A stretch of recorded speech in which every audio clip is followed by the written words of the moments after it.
बिस्मिल्लाहिर्रहमानिर्रहीम। Respected teacher, dear students, अस्सलाम वालेकुम। मैं हूं ज़ाहिद जावेद आपके साथ मैथमेटिक्स 7 के unit number 8 algebraic equations and inequalities और लेसन नंबर हम 2 आज इसका स्टडी करने जा रहे हैं। हमारा आज का एसएलओ है exercise 8.1। Lesson plan is attached, teacher and students can take help from here. Today's concept is exercise 8.1। तो यहाँ पे हमारे पास है एक्सरसाइज 8.1। क्वेश्चन नंबर 1 है सॉल्व द फॉलोइंग इक्वेशंस। पहली क्वेश्चन है 2x plus 3x is equal to 18, x minus 3 is equal to minus 16, 2x plus 3 is equal to 4 and x minus 5 over 4 is equal to 12, x minus 3 is equal to 5. Similarly, some more questions are here. 1 over 3x is equal to 4, z over 3x plus 3 is equal to 18, 6x is equal to 48 and 1 over 16x is equal to 4 and 2x plus 10 is equal to 0. तो काफ़ी questions हैं यहाँ पे, कुछ मैंने read कर दिए, बाकी आप खुद कर सकेंगे इनको रीड। तो कैसे सॉल्व करना है, हमने इसमें से जो हमारा वेरिएबल x है उसकी वैल्यू फाइंड करने जाना है। तो कोई एक क्वेश्चन करता हूं मैं।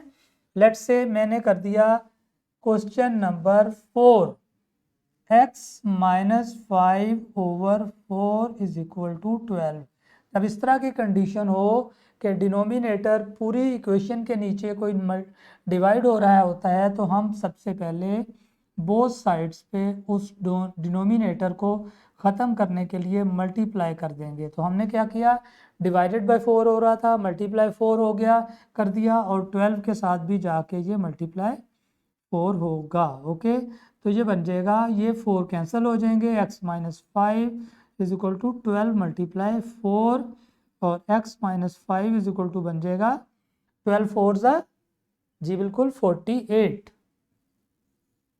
अब x के साथ बचा हुआ है माइनस 5, तो माइनस 5 को ख़त्म करने के लिए एक मेथड है कि माइनस 5 को इक्वलिटी के उठा के दूसरी तरफ ले जाएं तो वो जाके ऐड हो जाएगा। और दूसरा मेथड ये है कि वहाँ पे माइनस 5 हो रहा है तो हम बोथ साइड्स पे प्लस 5 कर देंगे। तो क्या होगा फिर, x माइनस 5 प्लस 5 कर देते हैं और 48 के साथ भी प्लस 5 कर देंगे।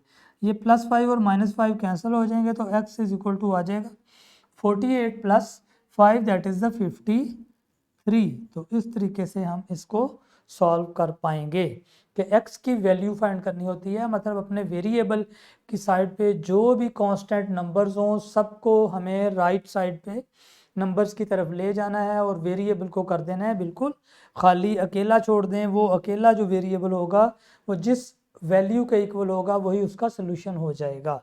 ओके जी, तो नेक्स्ट क्वेश्चंस आप पहले भी कुछ लेक्चर में भी प्रैक्टिस कर चुके हैं, तो यहाँ पे भी मैंने एक आपको बता दिया, इसको सॉल्व कर लेंगे खुद ही।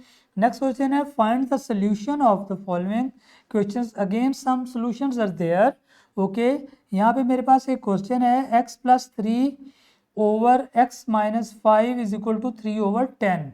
इस तरह के क्वेश्चंस में कुछ हम इस तरीके से करते हैं कि x plus 3 over x minus 5, numerator और डिनोमिनेटर दोनों में वेरिएबल इन्वॉल्व हो रहे हैं और राइट साइड पे भी फ्रैक्शन है, तो आप इसको क्रॉस मल्टीप्लाई करा दें। यूं 10 को लेफ्ट साइड पे ले जाएं और x माइनस 5 को राइट साइड पे ले जाएं, तो ये बन जाएगा 10 into X plus 3 is equal to 3 into X minus 5। अब जब इसको सॉल्व करेंगे मज़ीद आगे तो ये बन जाएगा आपके पास 10x plus 30 is equal to 3x minus 15। तो अब वेरिएबल्स को लेफ्ट साइड पे ले आते हैं हम, 10x माइनस 3x हो जाएगा और वहाँ पे बन जाएगा माइनस 15 और माइनस 30। तो ये बनेगा 7x is equal to minus 45 और x is equal to minus 45 को डिवाइडेड बाय 7 कर देंगे। तो इस तरीके से आप इन क्वेश्चंस को सॉल्व कर सकते हैं। वेरी सिंपल, आपने थोड़ा सा एहतियात करनी है तो उसके बाद ये आपसे आसानी से सॉल्व हो जाएंगे।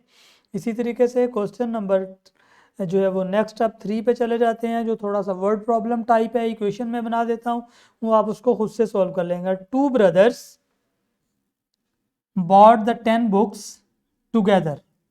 One of them bought the 4 books. How many? Books did the other brother buys. दो भाई हैं, उन्होंने दोनों ने मिलकर कितनी किताबें खरीदी हैं? 10 किताबें खरीदी हैं। ओके, उनमें से एक भाई ने 4 बुक्स खरीदी हैं, तो इसका मतलब है रिमेनिंग कितनी बचेंगी? टोटल उसके पास कितनी थी?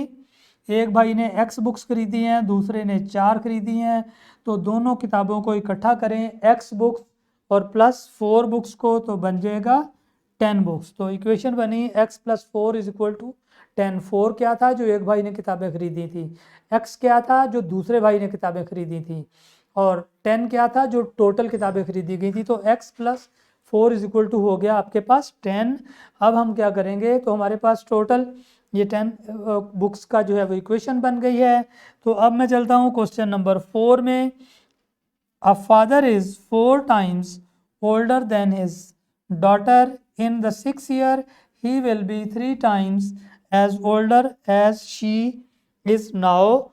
How old the daughter is now? बेटी अब कितनी एज की होगी? जो बाप है वो फादर जो है वो कितने टाइम्स है? 4 times older to his daughter. अगर उसकी डॉटर की एज x है तो उसके फादर की एज हो जाएगी 4x। ओके, अगर डॉटर की एज x ईयर्स है तो फादर की एज हो जाएगी 4 × x ईयर। मतलब अगर डॉटर 10 ईयर्स की है तो बाप की एज 10 × 4 हो जाएगी, 40 ईयर्स हो जाएगी। इसके अकॉर्डिंग हम कह रहे हैं डॉटर की एज x है। तो अगर उसकी डॉटर की एज x है, अब उसने कहा कि in the 6 years he will be 3 times as old as her daughter as she now. अब जो है वो क्या हो जाएगा? 6 साल के बाद। जब 6 साल हो जाएंगे तो इस वक्त जो है वो डॉटर की फादर की एज जो है वो 4x है और उसकी डॉटर की एज जो है वो x है। तो x डॉटर की एज हो जाएगी x + 6 6 साल के बाद, और उसके फादर की एज कितनी हो जाएगी? उससे 3 टाइम्स हो जाएगी। तो इट मीन्स दैट फादर की एज 4x + 6 होगी और इसकी बेटी की एज को 3 से मल्टीप्लाई करा दें तो दोनों की एजेस इस तरीके से इक्वल बनेगी कि x + 6 जो कि डॉटर की एज है उसको मल्टीप्लाई 3 कर दिया और वो इक्वल टू हो जाएगा 4x + 6 जो कि फादर की एज के। अब इस इक्वेशन को आप सॉल्व कर सकेंगे। तो इस तरह से हमारा क्वेश्चन नंबर 1, 2, 3 एंड 4 एंड हो गया एक्सरसाइज 8.1 का। इसके क्वेश्चन नंबर 5, 6, 7, 8, 9 और 10 है जो कि वर्ड प्रॉब्लम्स हैं, उसमें भी आपकी इक्वेशंस बनेंगी। The pipe having the length 100 centimetre, it has been given the shape of the rectangle. The length of the rectangle is 20 centimeter more than its width. The length of the and the width of the rectangle क्या होगी? तो हमने क्या करनी है? Find करनी है length and width of the rectangle. ये देखें, इस तरह से कोई रेक्टेंगल है, लेंथ इज 20 सेंटीमीटर मोर। अगर विड्थ उसकी x है तो लेंथ 20 + x हो जाएगी, और having the length 100 centimetre, it been given the shape of rectangle. एक पाइप था जो कि 100 सेंटीमीटर का था, उसको रेक्टेंगल बनाया, तो इट मीन्स दैट कि टोटल लेंथ जो रेक्टेंगल की बन रही है वो 100 सेंटीमीटर है। तो टोटल लेंथ इसका पेरीमीटर बन जाएगा। आपको पता है पेरीमीटर क्या होता है? लेंथ प्लस ब्रेड्थ होती है और उसको ×2 कर दें तो वो बन जाता है टोटल पेरीमीटर। तो ये इक्वेशन बन जाएगी कि दोनों विड्थ प्लस लेंथ और मल्टीप्लाई 2 और इज इक्वल टू सारी की सारी 100 लेंथ। ये इक्वेशन बन गई है। आप इसको सॉल्व कर लेंगे। सिमिलरली आपने ऑल क्वेश्चंस को उससे इनकी इक्वेशंस बना लेनी है। बहुत बहुत सिंपल है, थोड़ा सा इस पे ध्यान दे के आपने इनको सॉल्व करना है। तो हमारी एक्सरसाइज इख्तिताम को पहुंची है।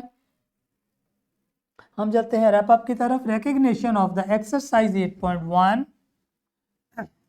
यहाँ पे हमारे पास कुछ क्लास वर्क है। क्लास वर्क में हमारे पास क्वेश्चन नंबर 1 का पार्ट आई मतलब फर्स्ट पार्ट, 9th पार्ट और 8th पार्ट है, और क्वेश्चन नंबर 3 भी है आपने इसमें करना, और एक्सरसाइज आपकी 8.1 है।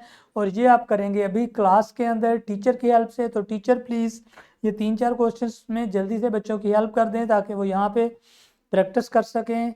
तो मैं चलता हूँ क्वेश्चन नंबर नेक्स्ट अपनी स्लाइड पे, जहाँ पे मैंने आपके लिए रखा है होमवर्क। और होमवर्क में हमारे पास है क्वेश्चन नंबर 7, 8 एंड 9। और एक्सरसाइज हमारे पास वही 8.1 चल रही है। ये आपने घर पे अपने पेरेंट्स की हेल्प से करना है, पेरेंट्स आपके होंगे उनसे मदद ले लीजिएगा और आपने इन क्वेश्चंस को अच्छे तरीके से सॉल्व करना है। तो इस तरीके से हमारा ये एक्सरसाइज में क्लास वर्क होमवर्क की स्लाइड्स भी एंड पे पहुंची। तो मैं जाता हूं डिस्क्रिप्शन बॉक्स में जहां पे हमारे पास होते हैं lesson plans, extra activities and the power point presentation, जिससे टीचर और स्टूडेंट्स बहुत हेल्प ले सकते हैं। तो हमारा ये लेसन इख्तिताम को पहुंचा। मैं चाहूँगा आपसे इजाज़त। अल्लाह हाफिज़। Thank you very much.